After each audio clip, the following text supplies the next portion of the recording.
आप सबको प्रणाम करता हूँ। जो लोग जोड़े से बैठे हैं उनको जोड़े से प्रणाम करता हूँ। जो विवाहित किसी कारण से अकेले बैठे हैं उनसे निवेदन करता हूँ कि घर जाकर मेरी तरफ से चरण स्पर्श पहुँचाएं। जो कुंवारे बैठे हैं उनको इलू इलू करता हूँ। उन लोगों को विशेष प्रणाम करता हूँ जो सहारा श्री अमर सिंह जी, मुलायम सिंह जी के प्रोटोकॉल में यहाँ जबरदस्ती फंसे हुए हैं, जिनका कविता से कोई लेना देना नहीं है। मैं उनको प्रणाम करता हूँ। उन लोगों को स्पेशल प्रणाम करता हूँ जो भोजन के चक्कर में ये भजन का आनंद ले रहे हैं।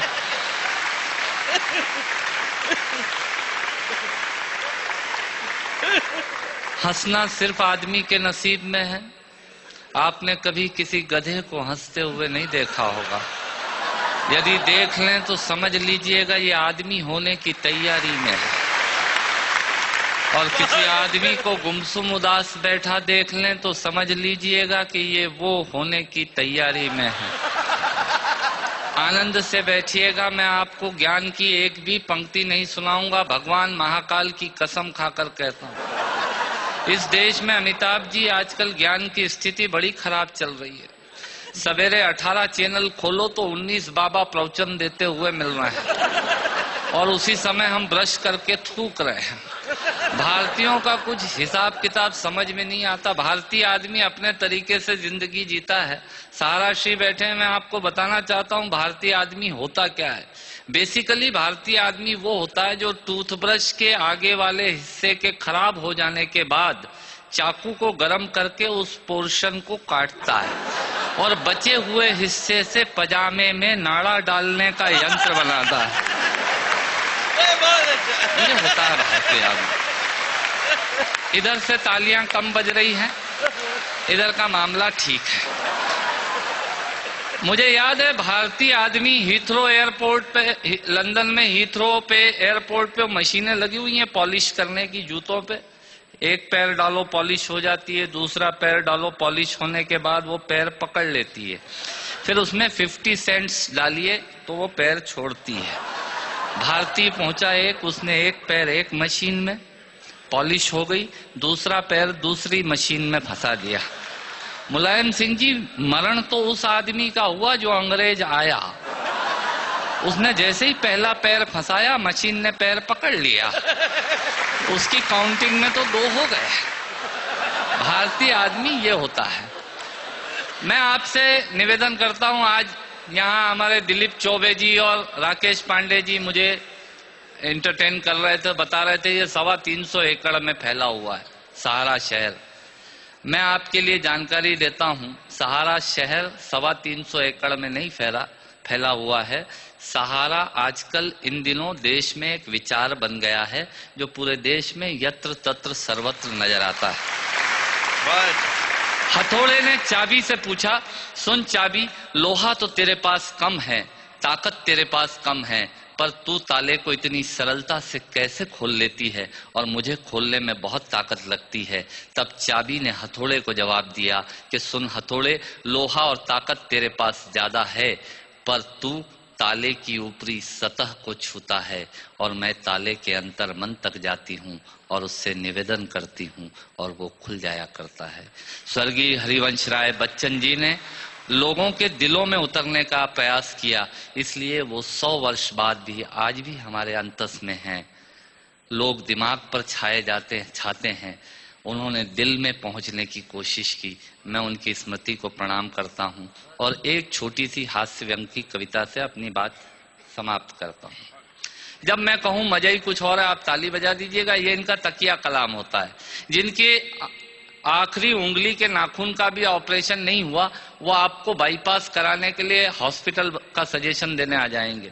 ये होते हैं रायचंद। सुनिएगा, आनंद लीजिएगा और ऑब्जर्वेशन देखिएगा। दांतों से नाखून काटने का, छोटों को जबरदस्ती डांटने का, पैसे वालों को गाली बकने का, मूंगफली के ठेले से मूंगफली चखने का, कुर्सी पे बैठ के कान में पेन डालने का और रोडवेज की बस की सीट में से स्पंज निकालने का।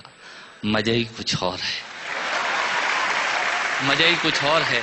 एक ही खूंटी पे ढेर सारे कपड़े टांगने का साइकोलॉजी है। एक ही खूंटी पे ढेर सारे कपड़े टांगने का, नए साल पे दुकानदार से कैलेंडर मांगने का, ये एक शौक होता है। क्यों सेठ जी इस बार कैलेंडर वैलेंडर नहीं आए क्या? मैंने कहा तेरे घर में जगह तो है नहीं टांगने की, क्या भाभी की चोटी पे टांगेगा कैलेंडर?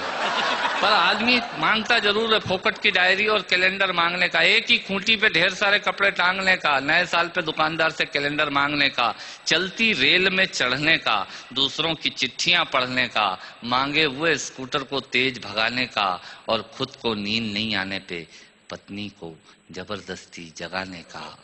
मजा ही कुछ और है, मजा ही कुछ और है।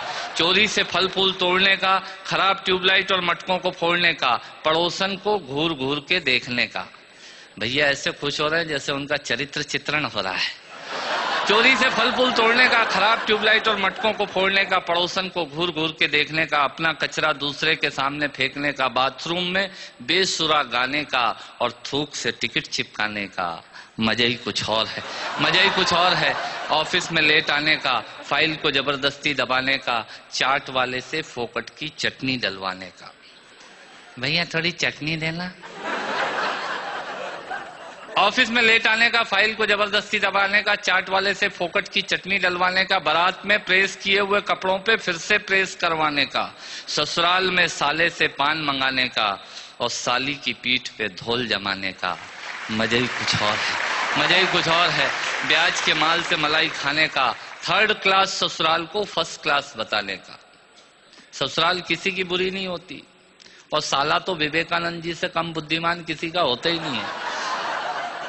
और ब्याज के माल से मलाई खाने का, थर्ड क्लास ससुराल को फर्स्ट क्लास बताने का, पंगत में बैठ के एक ही सब्जी के लिए दो दोने लगाने का, आरती में सबसे ज्यादा फटा हुआ नोट चढ़ाने का, दूसरे के टेलीफोन से चिपकने का, गुटके और पान इधर उधर पिचकने का, कमजोर से बेमतलब लड़ने का, और पत्नी को रोज रोज परेशान करने का। मजा ही कुछ और है।